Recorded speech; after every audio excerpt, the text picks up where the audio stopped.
नमस्कार दोस्तों, कैसे हैं आप। उत्तर प्रदेश की राजनीति में एक और चर्चा शुरू हो गई है।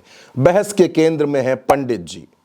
जी हां, शुक्ला जी, तिवारी जी, चौबे जी, पांडे जी, पाठक जी, द्विवेदी जी, त्रिवेदी जी, चतुर्वेदी जी सब चर्चा के केंद्र में आ गए हैं। इस वजह से क्योंकि भाजपा के ब्राह्मण विधायकों ने एक बैठक कर ली।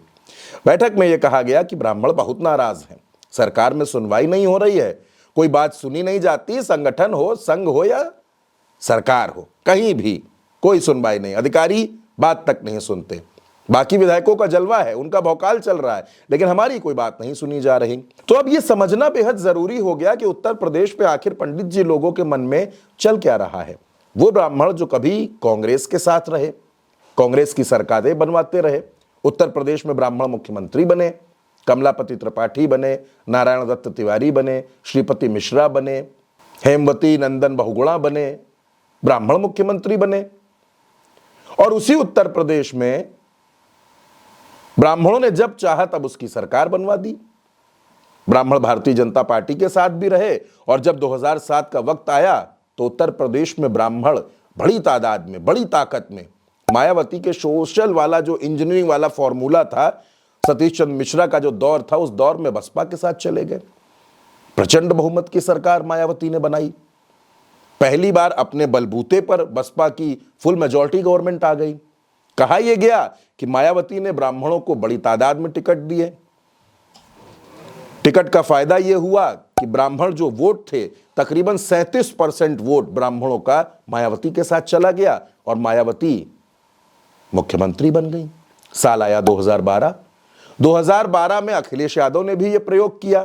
तकरीबन 40 से ज्यादा टिकट उन्होंने ब्राह्मण समाज के लोगों को दिए, जिसमें 20-22 चुनाव भी जीत कर आ गए। 29% ब्राह्मणों का वोट समाजवादी पार्टी को मिला। नतीजा, समाजवादी पार्टी को क्लियर बहुमत, स्पष्ट बहुमत। लेकिन फिर आता है 2014 का दौर और 2014 से लेकर अब तक लगातार 80 से 85% ब्राह्मण पोलिंग भारतीय जनता पार्टी के पक्ष में होती है, भारतीय जनता पार्टी को जिताती है। उत्तर प्रदेश की राजनीति में एक नैरेटिव और रहा है, ब्राह्मण वर्सेस ठाकुर का। उत्तर प्रदेश में योगी आदित्यनाथ मुख्यमंत्री हैं, इसके बावजूद बड़ी ताकत के साथ, बड़ी तादाद में ब्राह्मण वोट बीजेपी के साथ रहा। हालांकि लोग कहते हैं कि 2024 में ब्राह्मण कुछ नाराज हुए। अब नाराज हुए तो उसका नतीजा भी सामने आ गया, भारतीय जनता पार्टी को उत्तर प्रदेश में ही सबसे ज्यादा नुकसान हुआ। लेकिन अब सवाल भैया इससे आगे का है। सवाल यह है कि 2027 में ब्राह्मण समाज क्या करने वाला है। 2027 में पंडित जी विजय तिलक किसका करेंगे, किसका अभिनंदन करेंगे। अब ब्राह्मण समाज को लेकर कहा जाता है कि भैया देखिए, हम लोग जो है वो चाणक्य हैं और हम परशुराम हैं। 2022 में भी आपने देखा, अखिलेश यादव भी खूब परशुराम कर रहे थे, ब्राह्मण समाज को जोड़ने की कोशिश कर रहे थे। और अब 2027 का चुनाव आ रहा है। उससे पहले ब्राह्मण नेताओं की एक बैठक हो गई, विधायकों की एक मीटिंग हो गई, जिस पर पंकज चौधरी ने सवाल खड़े कर दिए, जो प्रदेश अध्यक्ष हैं भाजपा के। उनके सवाल खड़ा करते ही ब्राह्मण समाज में एक नाराजगी पनप गई। कुछ लोग कह रहे हैं कि ब्राह्मण बहुत नाराज हैं, कुछ लोग कह रहे हैं नाराज हैं लेकिन चुनाव आते आते मान जाएंगे। कांग्रेस को लग रहा है कि ब्राह्मणों की नाराजगी का फायदा उठा लिया जाए। मायावती को भी लग रहा है कि समय आ गया है कि भाईचारा समितियों पर ध्यान दिया जाए, ब्राह्मण समाज को जोड़ा जाए, तो ब्राह्मण, दलित और मुस्लिम का वो कॉम्बिनेशन तैयार हो जाए, तो क्या पता कि इस बार फिर बसपा का नंबर आ जाए, बसपा की सरकार बन जाए। अखिलेश यादव को लग रहा है कि ब्राह्मण समाज को अगर साथ ले लिया तो ये पीडीए के साथ जुड़ गए तो प्लस हो गया, हमारी सरकार आ गई। हर किसी को लग रहा है कि ब्राह्मण समाज को अपने साथ किया जा सकता है, मनाया जा सकता है। और ब्राह्मणों को लेकर दोस्तों बहुत सी बातें कही भी जाती हैं। कहा यह भी जाता है कि ब्राह्मण कभी किंग बनना ही नहीं चाहते, ब्राह्मण तो किंग मेकर बनना चाहते हैं। वो चाहते हैं कि सत्ता की सबसे ऊंची कुर्सी के बगल का स्थान उनको दिया जाए, उनकी सलाह पर सरकार में काम हो। ब्राह्मण ये भी सोचते हैं। ब्राह्मण सम्मान चाहते हैं। आप किसी भी, मैं कोई आपको ऐसा रॉकेट साइंस नहीं बता रहा हूं जो आपको पता नहीं है। आप किसी भी उत्तर प्रदेश में, खास तौर पर उत्तर प्रदेश में, आप किसी भी चौक चौराहे पर खड़े हो जाइए, गांव गलियारे में खड़े हो जाइए, खेत खलिहान में खड़े हो जाइए और चर्चा छेड़ कर देख लीजिए। तो हर आदमी आपको यह जरूर कहता मिलेगा कि ब्राह्मण समाज सम्मान चाहता है, उसको सम्मान मिल जाएगा तो वो वोट दे देगा। ब्राह्मणों के वोट करने का एक और पैटर्न है दोस्तों, उसको भी आपको समझना पड़ेगा। ब्राह्मण दो तरह से वोट करते हैं। पहला, पार्टी के आधार पर, वो देखते हैं पार्टी कौन सी है, और दूसरा जो पहले से भी मजबूत आधार है वो ये कि ब्राह्मण प्रत्याशी भी देखते हैं। मसलन आप ये मान लीजिए कि कोई सीट ब्राह्मण बाहुल्य है, जहां पर ब्राह्मण वोट ठीक ठाक संख्या में है, और अगर वहां पर ब्राह्मण प्रत्याशी मैदान में आ जाए और वो ब्राह्मण भी ठीक ठाक हो, थोड़ा सा वर्चस्व वाला हो, मजबूत हो, दमदारी से बात रखता हो, तो फिर ब्राह्मण ये नहीं देखता कि वो कांग्रेस से लड़ रहा है, कि बसपा से लड़ रहा है, कि सपा से लड़ रहा है, कि भाजपा से लड़ रहा है।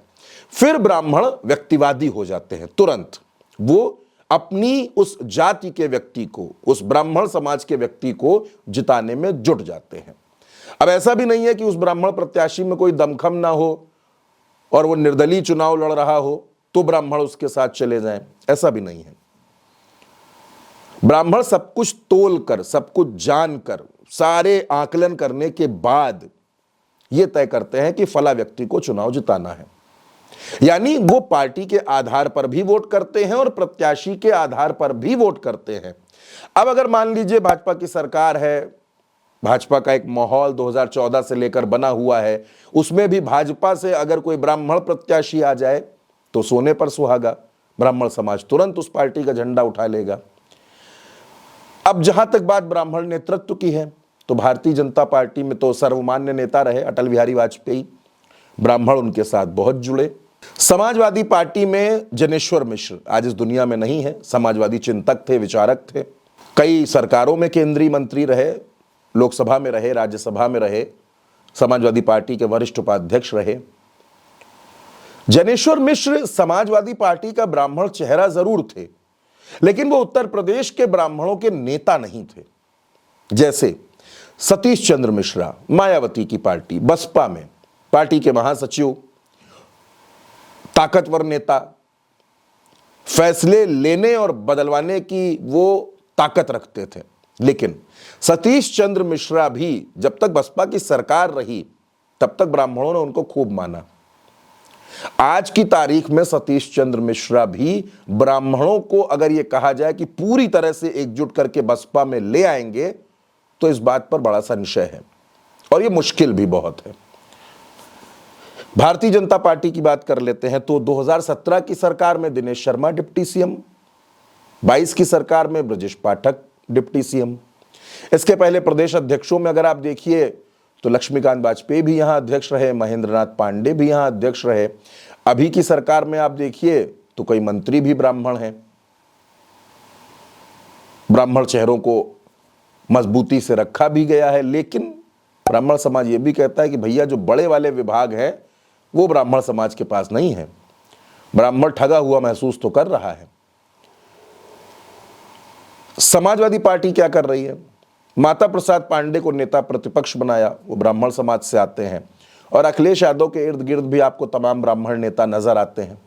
तो कुल मिलाकर पूरी जो गणित है, पूरी जो लड़ाई है वो ब्राह्मण वोट्स पर आ गई है। अभी तक तो पीडीए की बात चल रही थी, लेकिन अब पंडित जी की बात चल रही है कि भाई 2027 में पंडित जी अपना आशीर्वाद किसको देंगे। आपने वो नारे भी सुने होंगे, ब्राह्मण शंख बजाएगा तो हाथी बढ़ता जाएगा। उत्तर प्रदेश की राजनीति में ब्राह्मण हमेशा से प्रासंगिक रहे हैं, चर्चाओं में रहे हैं। यह अलग बात है कि ब्राह्मणों ने खुद कभी कभी राजनीतिक मजबूरियों वश या सत्ता के करीब रहने के लिए गलत फैसले भी लिए, लेकिन आज की तारीख में वो एक बार फिर से चर्चाओं के केंद्र में है कि पंडित जी 2027 के चुनाव में क्या करने वाले हैं। तो ब्राह्मण समाज 2027 के चुनाव में क्या करेगा, किसके साथ रहेगा, आप क्या सोचते हैं? आप अपनी राय भारत एक सोच के कमेंट बॉक्स में हमें जरूर बताइएगा। चैनल को सब्सक्राइब कीजिएगा। नमस्कार।